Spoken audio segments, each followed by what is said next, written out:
1008 श्री गंगाराम बाबा के चरणों में कोटशः नमन एवं उनके कृपा पात्र, उनके आशीर्वाद स्वरूप दयाराम बाबा एवं तमाम विद्वत मंडली श्री शिवजी महाराज सबको कोटशः नमन। श्री राममय सब जग जानी, करम प्रणाम जोर जुग पानी।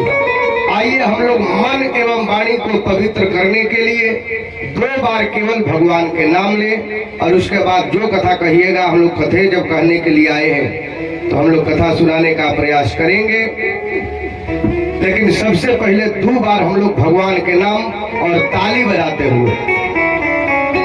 लिखा गया है भोजन आधा पेट करो, ज्यादा दिन जीना है तो भोजन कम करो। भोजन आधा पेट करो, दुगना पानी पीऊ, तिगुना परिश्रम, चौगुन हंसी, तब 100 बरस जीव। 100 साल जिए के फॉर्मूला।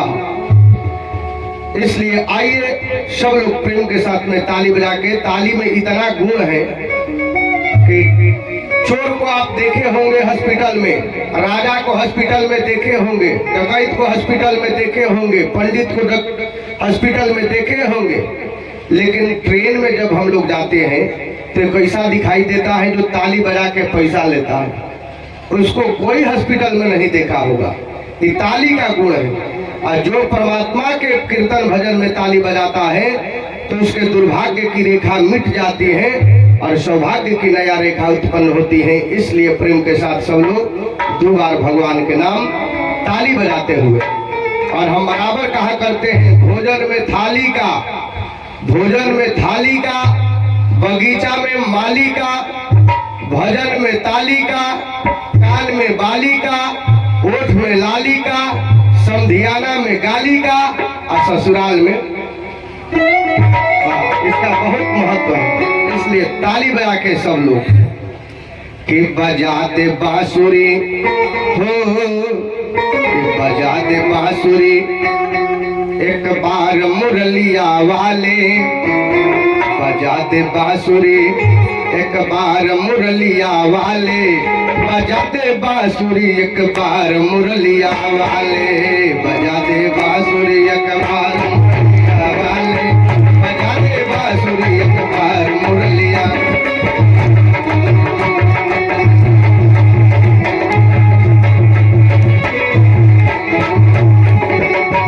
बजाते बांसुरी एक बार मुरलिया वाले, बजाते बांसुरी एक बार मुरलिया वाले, बजाते बांसुरी एक बार मुरलिया वाले, बजाते बांसुरी एक बार मुरलिया वाले, बजाते बांसुरी हो।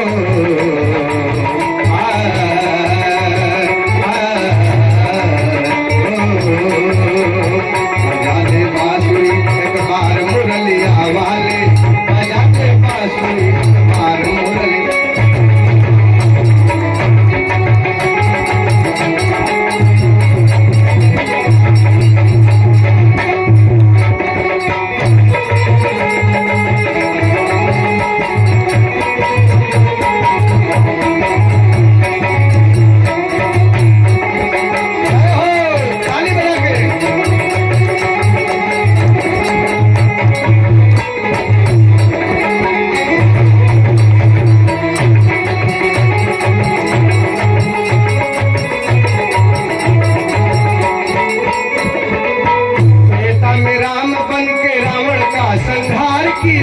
द्वापर में कृष्ण बन के कंस का उद्धार किए।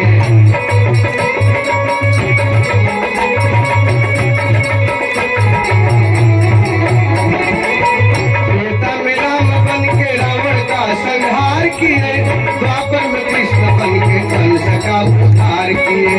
तू है चोरों का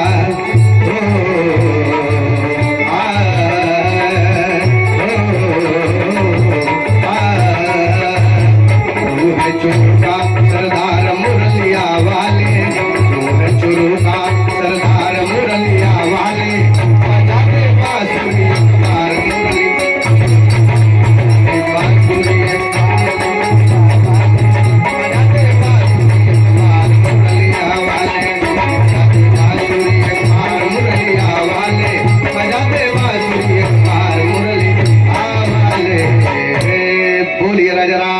रामचंद्र की। अब आप लोग से पूछ रहे हैं कि कल जो कथा छोड़े थे उसको आगे बढ़ा दे कि दूसरा कोई कथा सुना दे।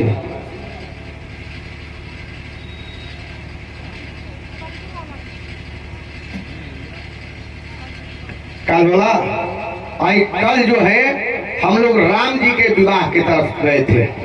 अब विवाह ऐसा चीज है यदि कह दिया जाए बुढ़ावा से कि ये बुढ़ऊ तहार बियाह होई तो बुढ़ऊ जो उनका खाटी पर से उठ के तैयार हो जी। तो राम जी तो नौजवाने रहे और राम जी बड़ी सुंदर। पहले जो है विवाह होता था जिसमें सब लोग बाह बाह करे, आजकल ब्याह हो रहा है। ए बाबू पास बीए बिकाई घोड़ा, घोड़ा के जैसे लोग बाजार में खड़ा कर देते हैं। एक आदमी पूछा पंडित जी कहीं लड़का है? हमने कहा हाँ लड़का है, लेकिन लड़का जो है बिका रहा है। कहे पंडित जी लड़का बिका रहा है, लड़का के रेट का है? लड़का है कहा? हम कहे लड़का है रोहिली गांव में, बाकी लड़का सब बिका रहा है। कहे पंडित जी लड़का के रेट का है? हमने कहा मैट्रिक माटी 80,000। मतलब जो लड़का मैट्रिक में पढ़ रहा है और माटी के घर है उसका दाम कितना है? 80,000। मैट्रिक माटी 80,000 और इंटर लिंटर 1.5 लाख। मतलब जो लड़का इंटर में पढ़ रहा है और घर है लिंटर, दाम कितना है? 1.5 लाख। मैट्रिक माटी 80,000, inter lintel 1.5 lakh, BA boring 2 lakh. जो लड़का बीए में पढ़ रहा है और घर का बोरिंग है, दाम कितना है उसका? 2 लाख। और मास्टर डॉक्टर 10 लाख। ए बाबू पास बीए बिकाई घोड़ा, घोड़ा के जैसा लोग बाजार में खड़ा कर देते हैं। रुपया के लोभ में लागत नहीं खेजोड़ा, ए बाबू पास बीए बिकाई घोड़ा। बड़ी समस्या बा। आए हमने के विवाह के तरफ चल जा। अकाल धनुष जौन बा राम जी के पास में धनुष के रख दिहल गइल बा। राम जी धीरे धीरे जौन बा धनुष के पास पहुंचा तारे। बड़ी सुंदर एजे हमने के रामायण में 4 गो विवाह बतावल बा। अभी महाराज जी से सुनत रहे हैं 4 गो विवाह बा। कौन कौन? जौन में 2 गो विवाह पूरा भइल और 2 गो विवाह अधूरा हो गए। 2 गो विवाह केकर केकर पूरा भइल, केकर अधूरा रह गई? कले एगो राम जी के विवाह पूरा भइल और एगो शिव जी के विवाह पूरा भइल। केहू के विवाह होला उनमें गीत केकर गावल जाला?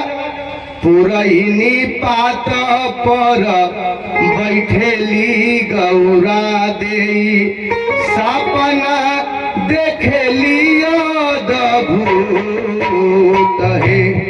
केहू के विवाह होके उनमें इहे गीत गावल जाला। और माई गावेले सन के कवना बने रहलू हो कोई लरी आ कवना बने जास। कोई के रहे यह जगह कथवा हमने के सुनत नहीं है जा।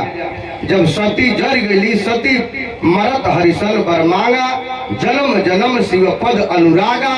तो सती 10,000 वर्ष तक कोयल बन के कोयल जौन बा लगने में आवेली से।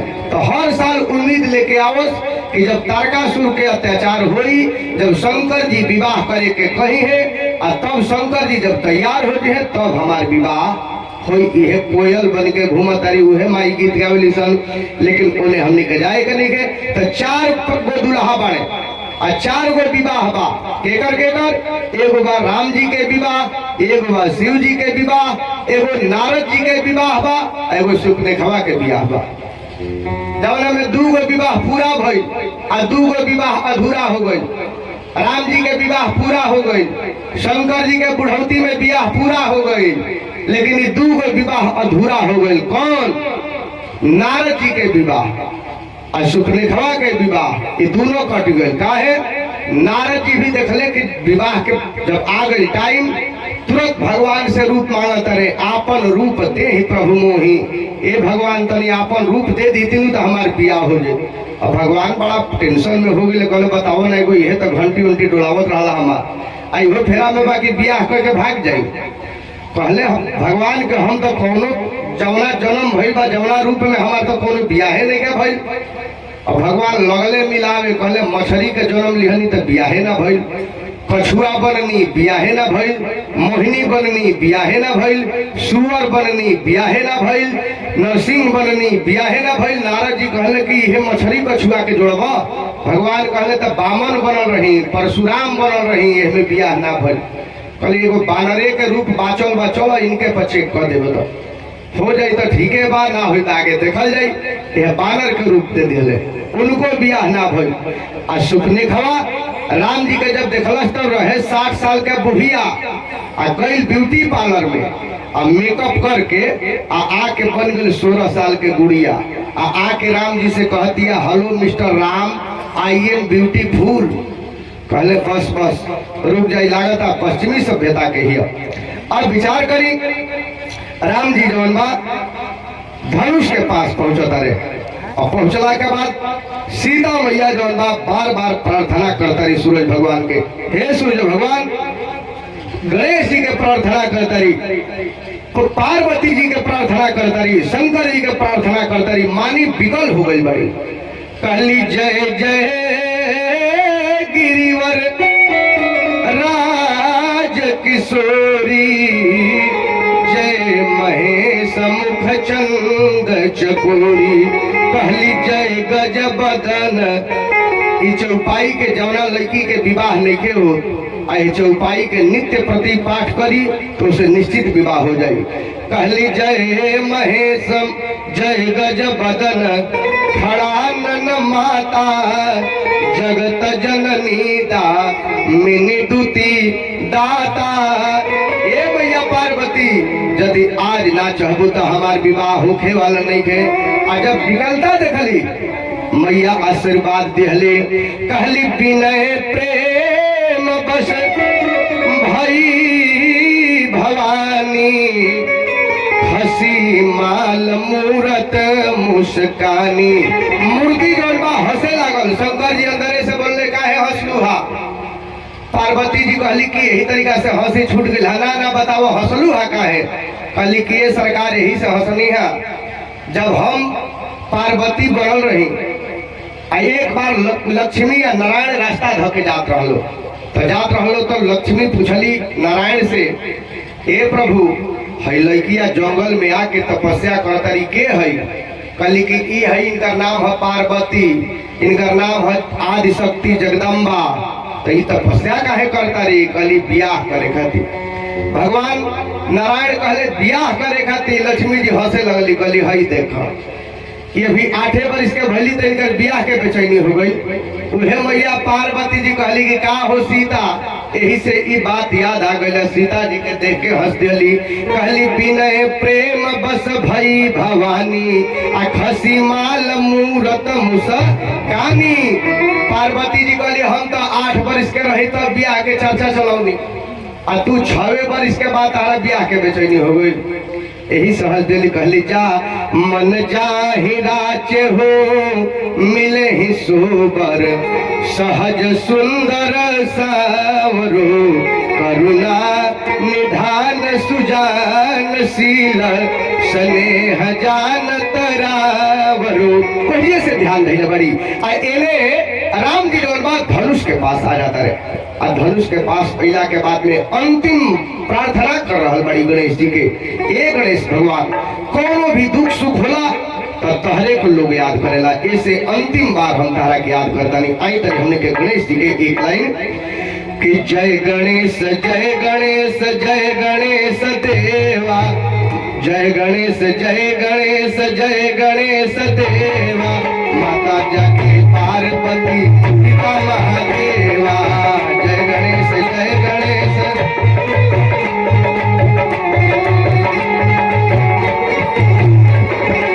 जय गणेश जय गणेश जय गणेश देवा, माता जाके पार्वती पिता महादेवा।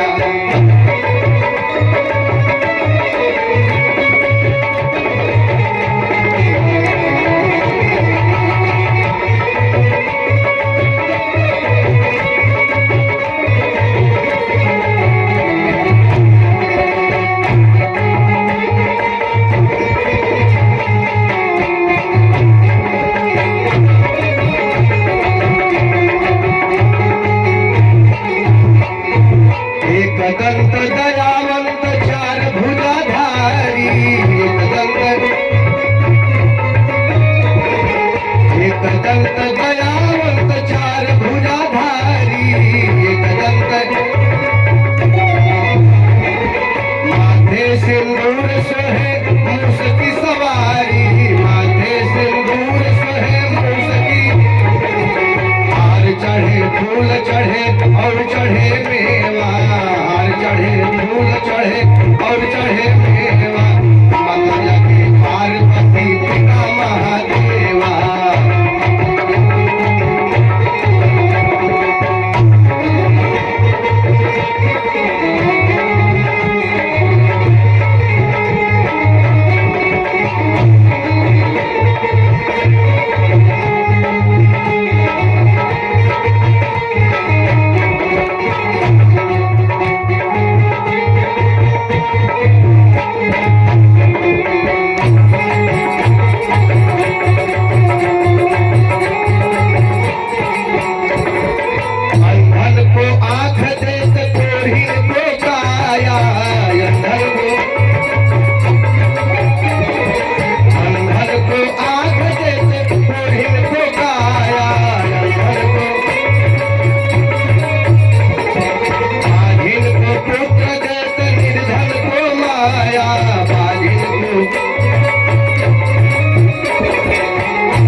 कहलिए गणेश भगवान ये धनुषवा हल्का हो जाए इतना तब बस राम जी से टूट जाए। कहले गणेश जी के हमारे विभाग हल्का करे वाला ना हो, हम भारी कर दी ना, यही से सेठ जौन बड़े महाजन हमरा के जप करे ला लो कि गणेश जी असो 1 लाख बारू तो पूंजी के 2 लाख बना दी हो, तू तो आगे बड़ू गलत जगह पर, लेकिन उपाय बता दे। कहली सीता जी के तो उपाय बताव, कहली चल जा धनुष के, आ धनुषवे से कहबू तो काम हो जाई। गई बड़ी मने मने सीता मैया धनुष के ध्यान धैले बड़ी कि धैले ध्यान सीता जब धनुषा के, सीता मैया धनुष के ध्यान दे के आ कहतरी ए बाबा रउआ चाहत तो हमने के संबंध जुड़ जाई। धनुष कहले का चाही, सीता जी कहली कि हल्का हो जाए। धनुष कहले कि 4 कुंटल के हो जाए। सीता जी माथा पीटे लगली, कहली बाप रे बाप 4 कुंटल के इनका से टूटी। धनुष कहले कि तब 2 कुंटल के हो जाए। सीता जी कहली कबो ना टूटी। एक धनुष खिसिया के कहले कि तब 10 किलो के हो जाए। 10 किलो इनका से टूटी, तब कितना हो जाए? 5 किलो हो जाए। सीता जी कहली अरे 5 किलो ना टूटी भैया। तो धनुष पूछलस कि बताओ कब जचले रहलू है का कि 5 किलो इनका से ना उठी?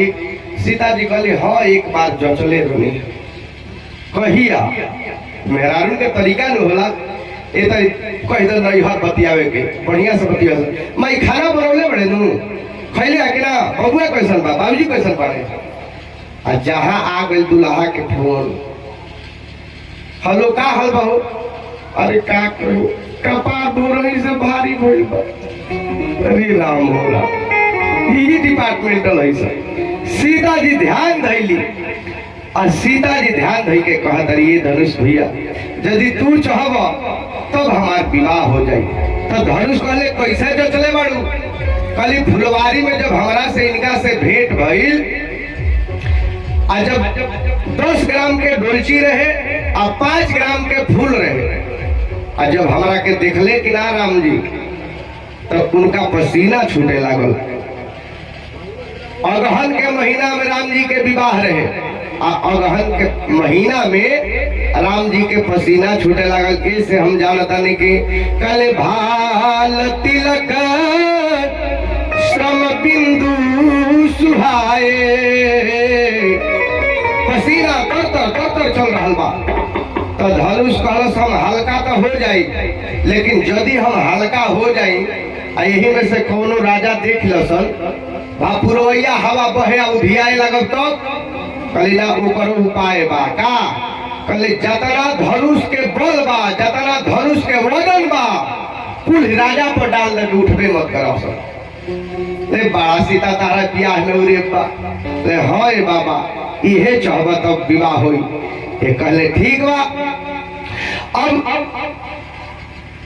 जीरो हो गई वजन उनकर आज तब तलक से विश्वामित्र जले कहल विश्वामित्र समय शुभ जानी विश्वामित्र समय शुभ जानी विश्वामित्र समय शुभ जानी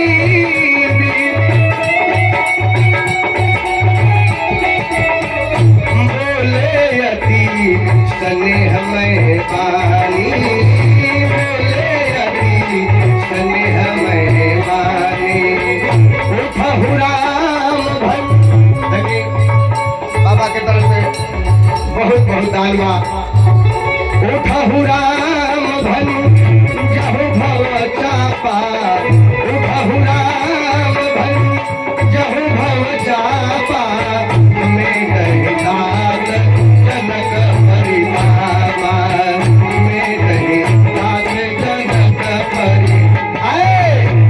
राम जी के जब ही गुरु जी आदेश दिले तो कैसे राम जी चलले कूद कूदी सहज ही चले जगत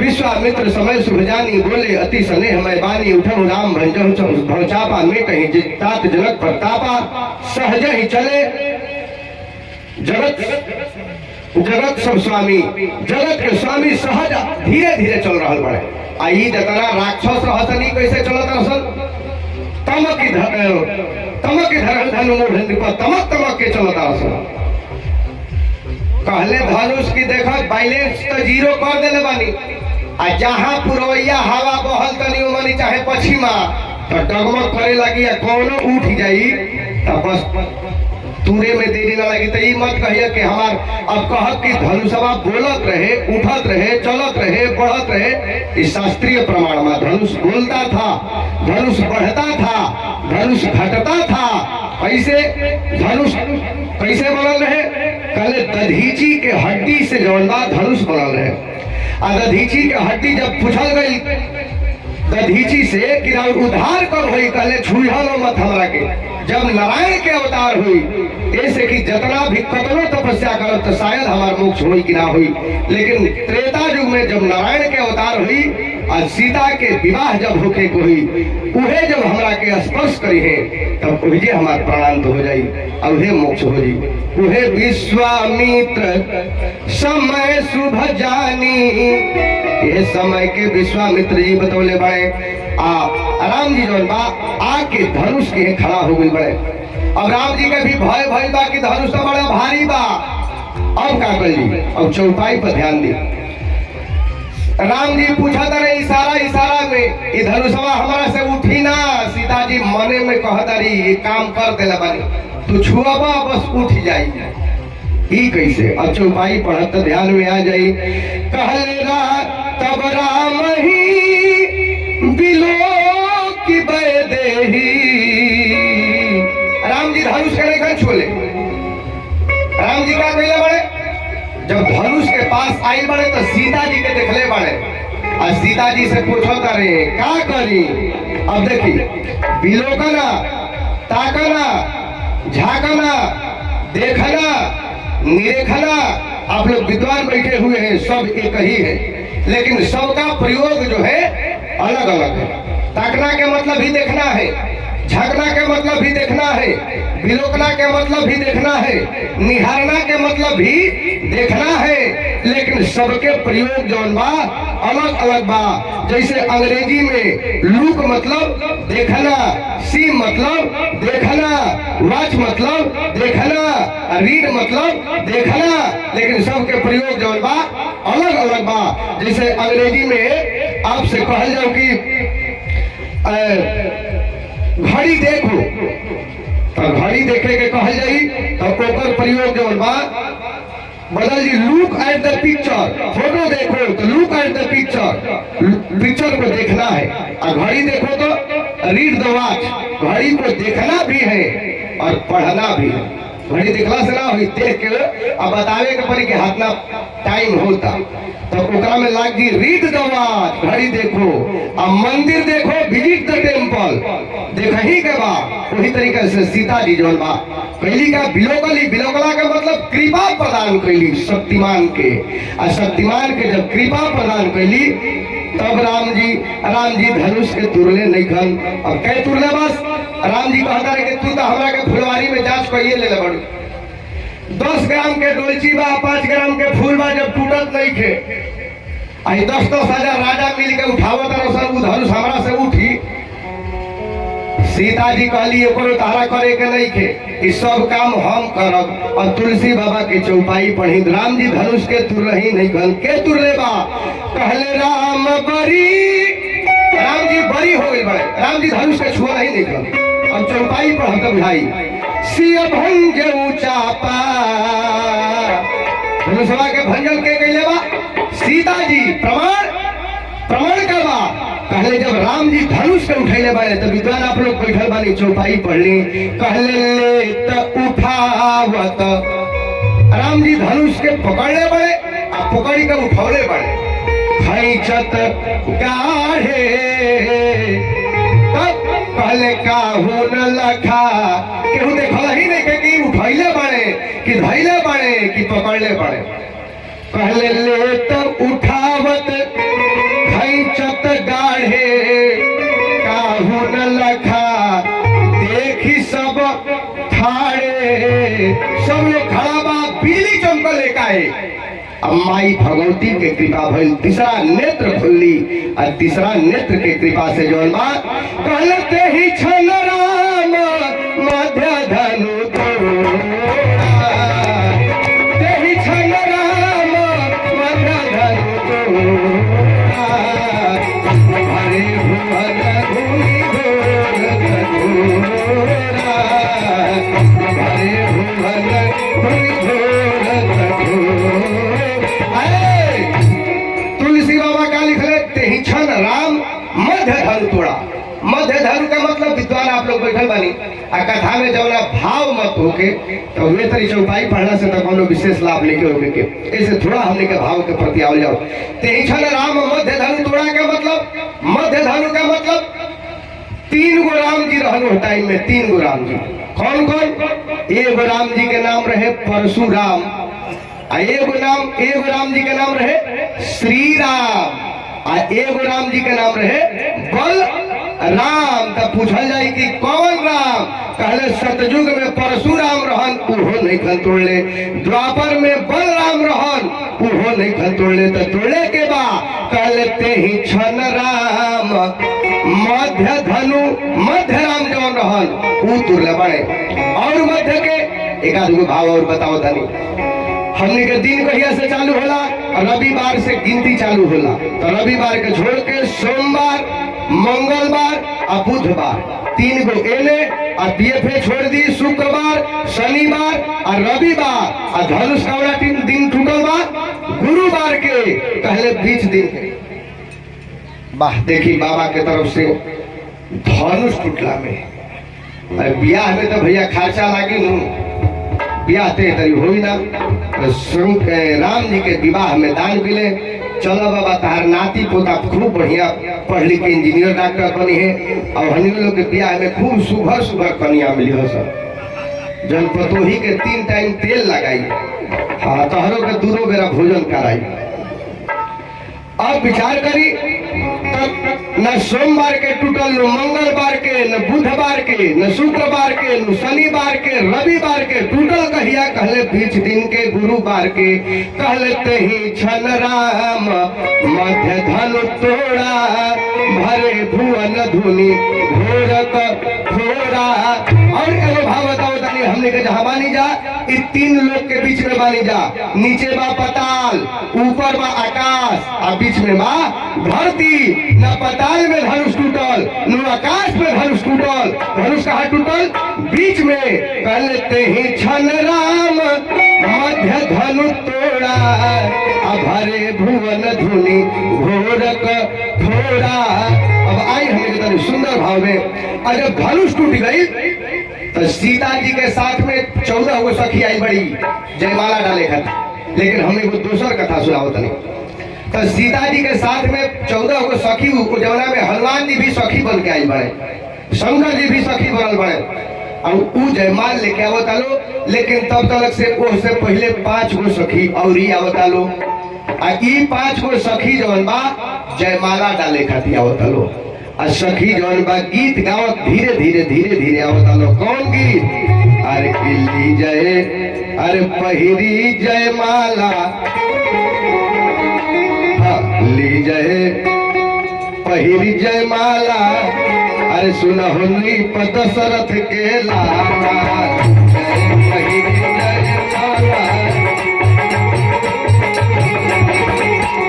जय पहिरी जयमाला, सुनहुनी दशरथ के लाला, जय पहिरी जयमाला, सुनहुनी। रुक जा भैया, आवत आलो। अब से पहले जवन बा 4 गो सखी जवन बा सीता जी के साथ में झुंड बना के आ गई, वो अलग से।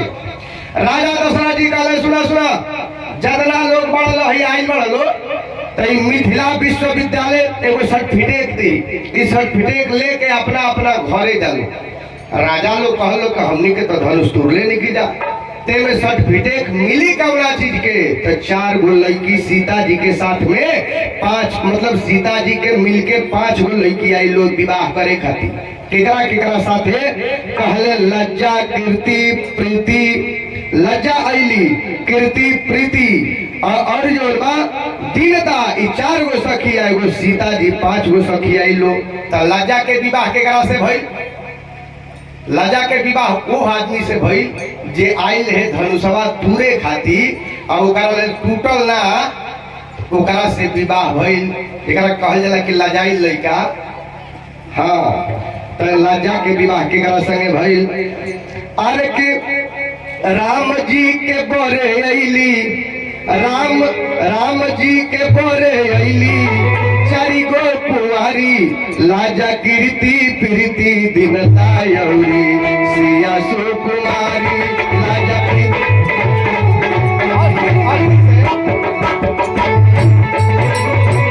राम जी के बोरे अइली, राम जी के बोरे अइली, 4 गो कुंवारी, लाजा कीर्ति प्रीति दीनता यौरी, सिया सुकुमारी, लाजा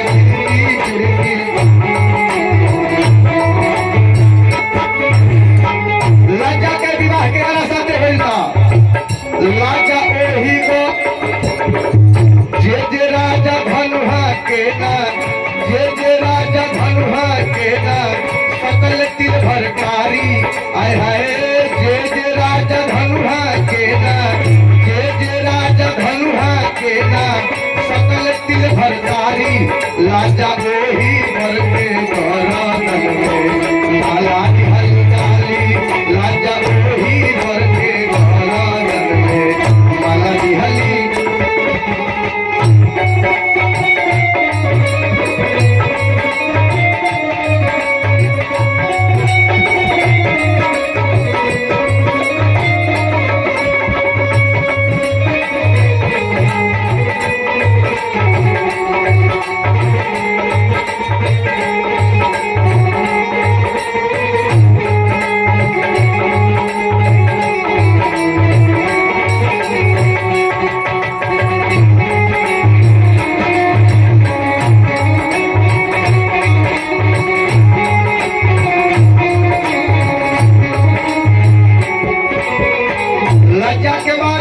कीर्ति के साथ में शादी भई। कीर्ति के मतलब, कीर्ति का मतलब जस होता है। पहले कीर्ति डलली दिगती गंध के, कीर्ति डलली दिगती गंध के, मचल जय जयकारी। जय हो दुल्हा रघुबर दुल्हन बाड़ी, सिया सुकुमारी। जय हो दुल्हा बाड़े दुल्हन सिया सुकुमारी। जय हो दुल्हा रघुबर दुल्हन बाड़ी, सिया सुकुमारी। और प्रीति, लज्जा, कीर्ति, प्रीति, दीनता, तब प्रीति के शादी केकरा साथ में भइल। कहले प्रीत के कई पहले जनकपुर के लोग जौन बा राम जी से प्रीत कइल, ऐसे प्रीति से शादी भइल। कहले प्रीति बरली जनकपुर के आपन बर बिचारी, मन में हर्षी उठले हवा के सब नर औरी नारी, मन में हर्षी उठले हवा के सब नर औरी नारी, मन में हर्षी उठले हवा के सब नर औरी। एगो सखी अंतिम बाच गई, वो सखी के का नाम रहे?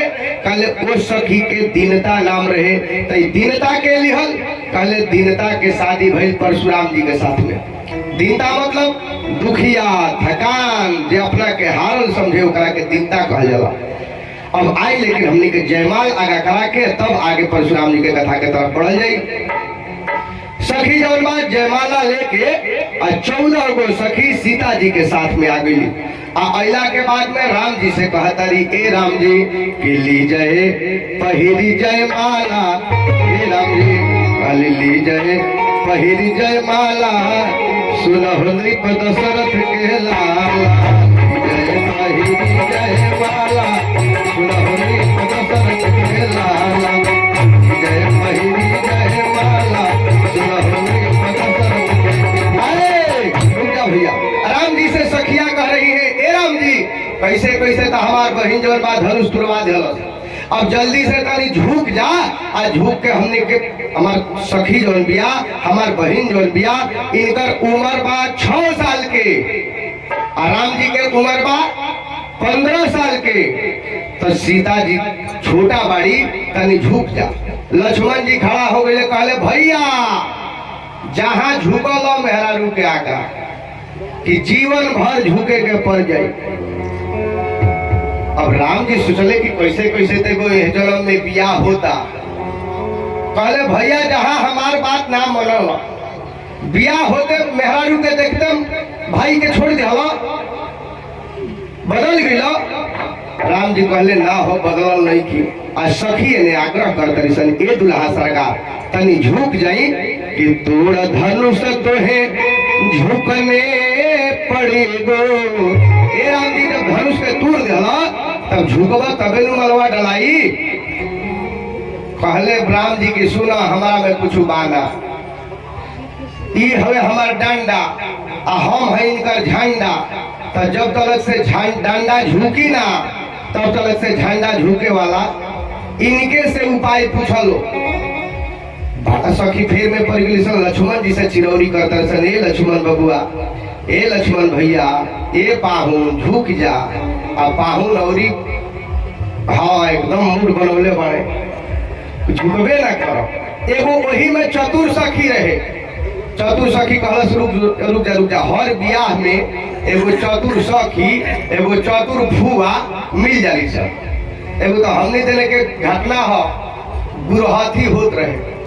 आ गुरहथी में भसुर गहना चढ़ावे लनू, तो गहना चढ़ा उड़ा के गईले, तो पता ना कैसे भसुर के एगो जूता जवन बा वही गहना में चल गई।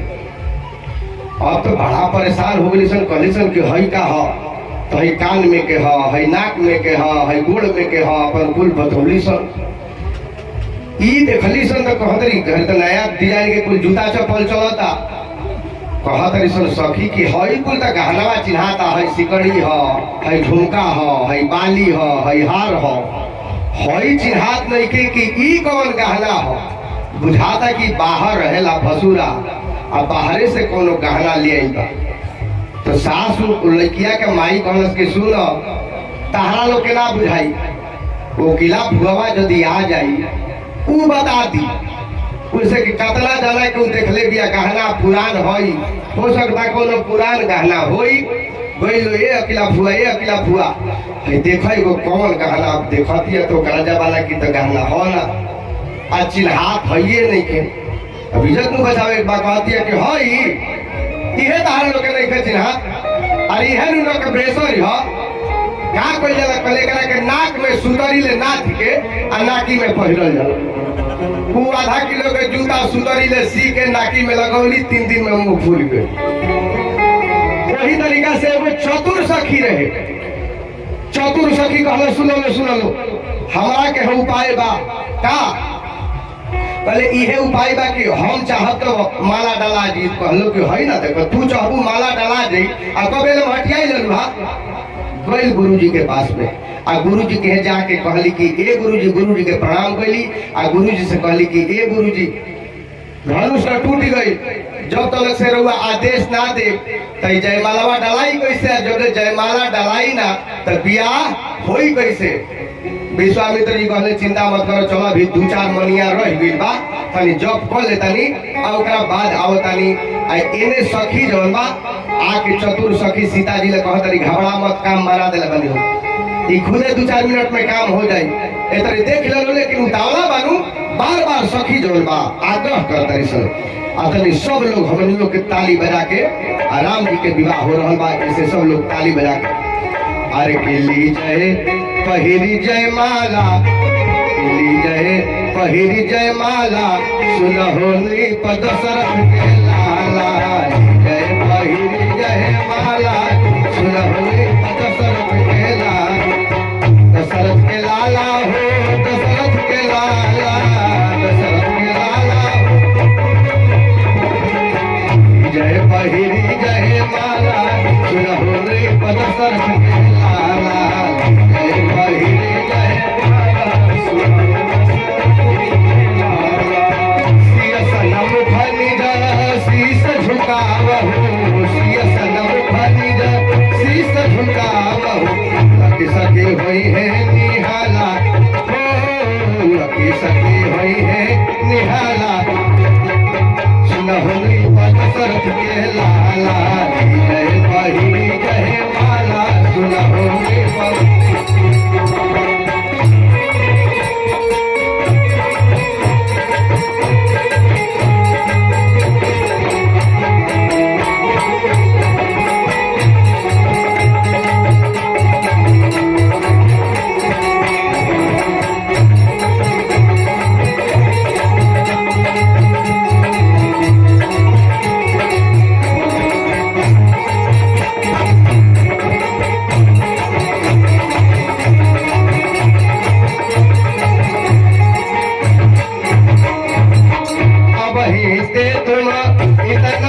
कुछ है वही ते तुम इतना सब कुछ है अब ही ते तुम इतना सब कुछ है वही ते तुम इतना सब कुछ है पाछे का हुई हाला पाछे का हुई हाला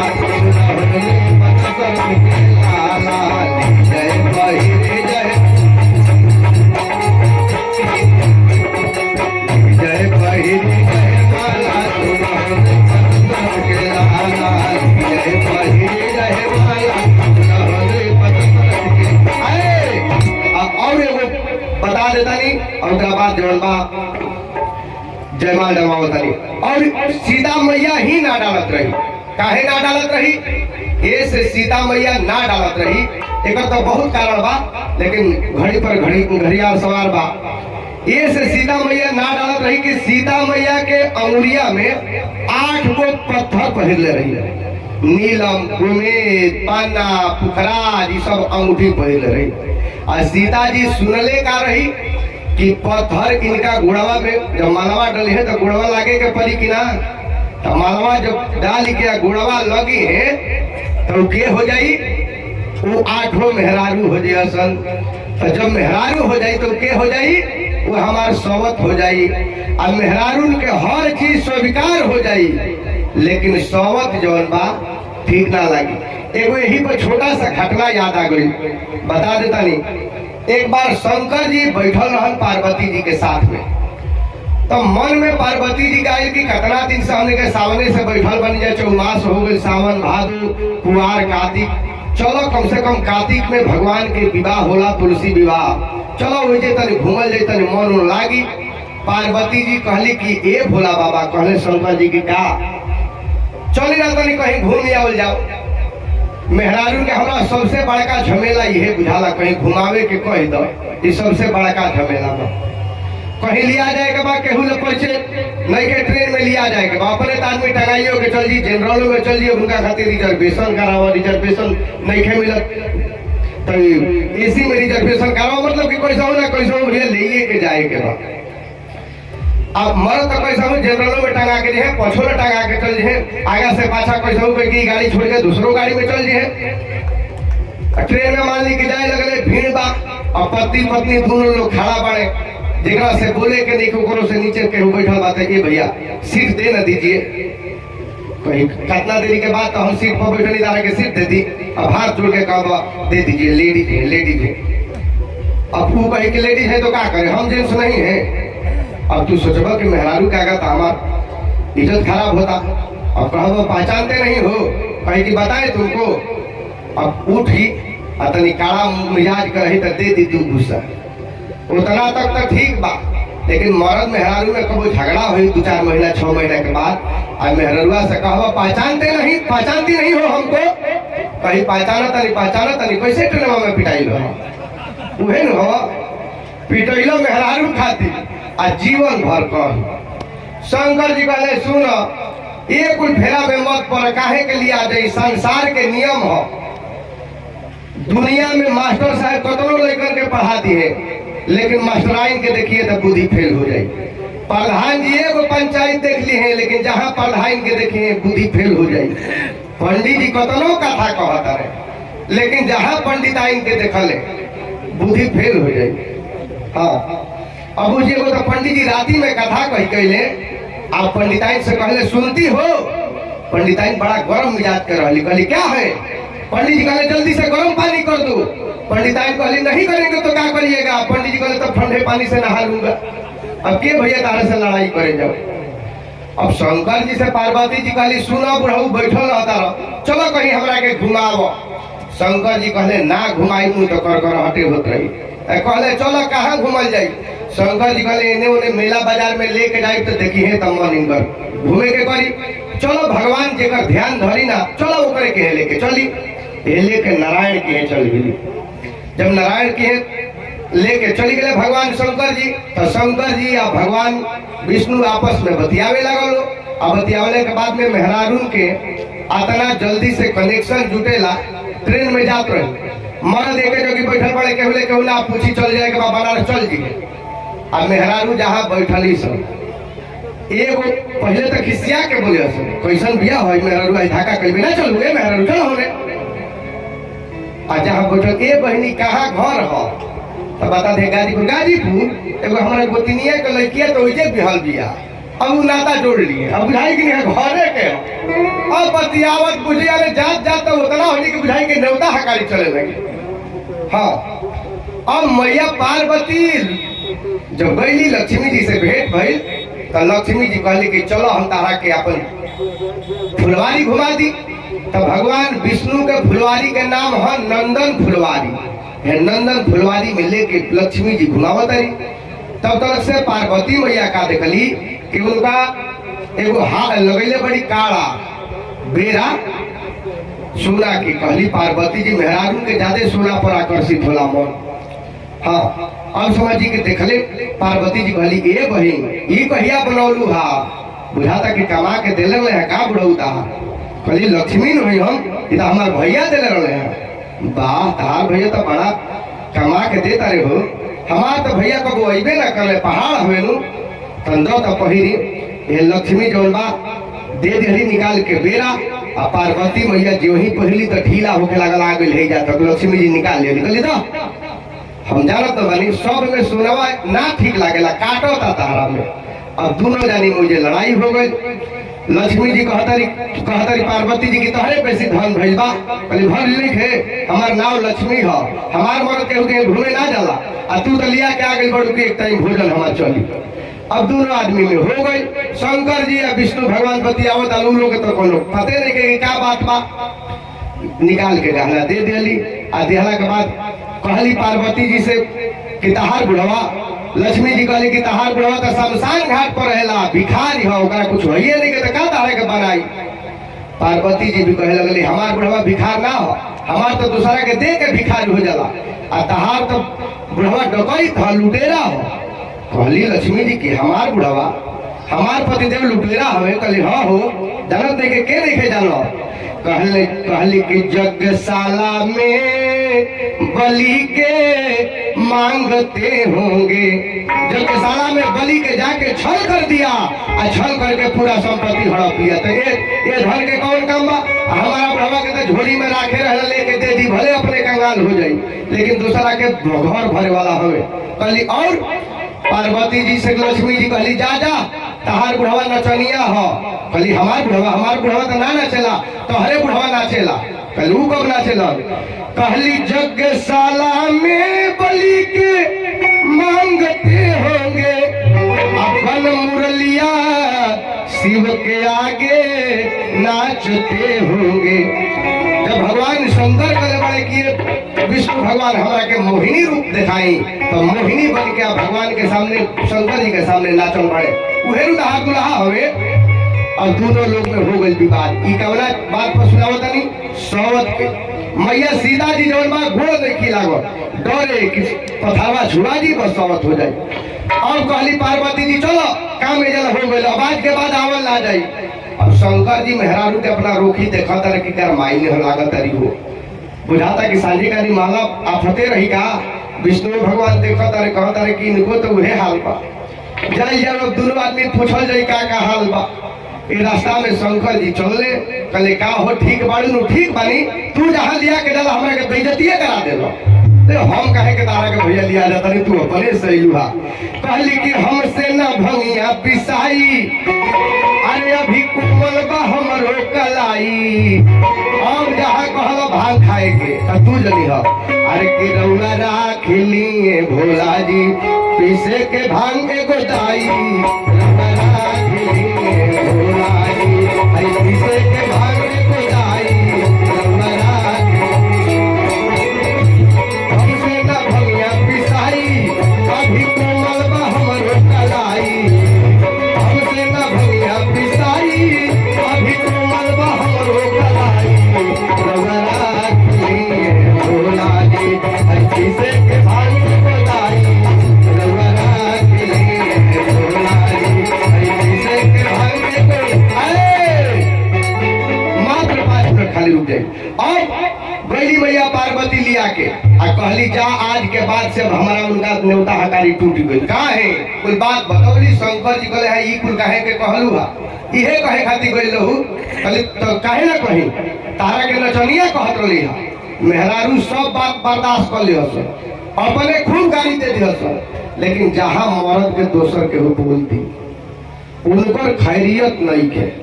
हाँ अब कहली कि ऐसे ही से कहले शंकर जी कहले अरे नचनिया तो हम हूँ है। कहली तू हूँ नचनिया हवा, इतना दिन से हमारा संगे रहा हम कबो जनबे न कैनी।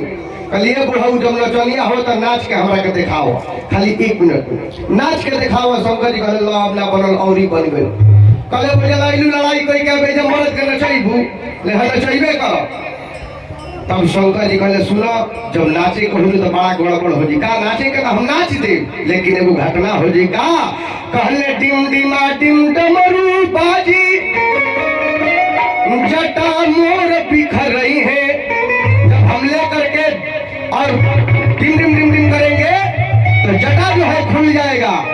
जटा खुली है, गंगा निकली है, सारा संसार डूबी जाई है। जब गंगा जी खुली है क्या तो पूरा संसार जलमग्न हो जाएगी। कहलिए बुढ़ाऊ कहले कि जल्दी से नाचो क्यों लक्ष्मी डूब के मर जा सही में। कहली की हो विपत्ति आज सही ले भी भोला, लेकिन बम भोला तू नाचो। हम सही ले लेकिन नाच के दिखाबो। शंकर जी कहले अपना बोलो लौरी बन गई। शंकर जी कहले सुनो हमार जब डिम डिम कह के नचाई नाचब नु डिम डिमा डिम डमरू बाजी, आ तीसरा नेत्र खुली जई है। तो तीसरा नेत्र खुल जाई, आ तीसरा नेत्र खुली तो का हुई? कहले नेत्र खुली है, आग बरसी है, सारा संसार जली जई है। संसार जो बात जल जाई। कहली पार्वती किए बुढ़ऊ लक्ष्मियों मुहे में तो तू नाचो नाचो किए बार उनका कहानी खत्म हो जाओ।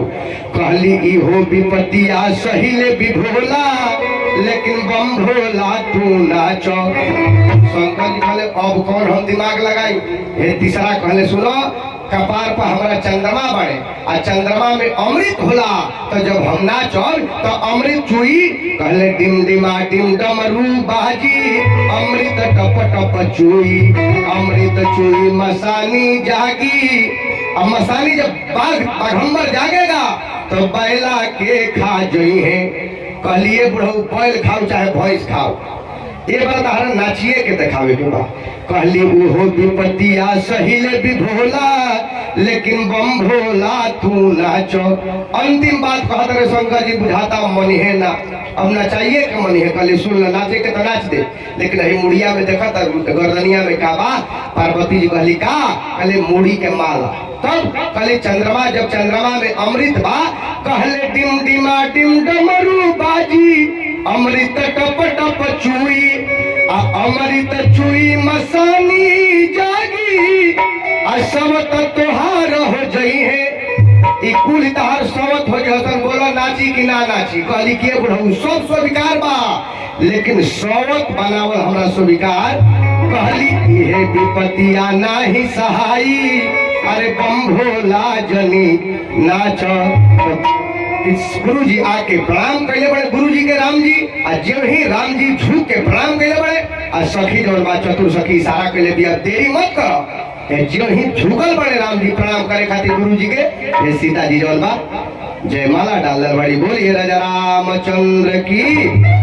अकाल बताई माई सिंदूर दान काहे खातिर कइल जाला मटी कोड़ काहे खातिर कइल जाला मारो हरिहरे बांस के काहे गाड़ल जाला काहे ना सूखल बांस के गाड़ दिहल जाला काहे ना शीशो के गाड़ल जाला काहे इमली घोटावल जाला काहे कन्या दान कइल जाला काहे सिंदूर दान कइल जाला। माई गीत गावेली सन अरे के माई गीत गावेली सन की कहा कवन नगर के सिंदूरवा सिंदूर बेचे आई लहे आहे कवन नगर के कुंवारी धिया सिंदूरा बेसाहे ले हो।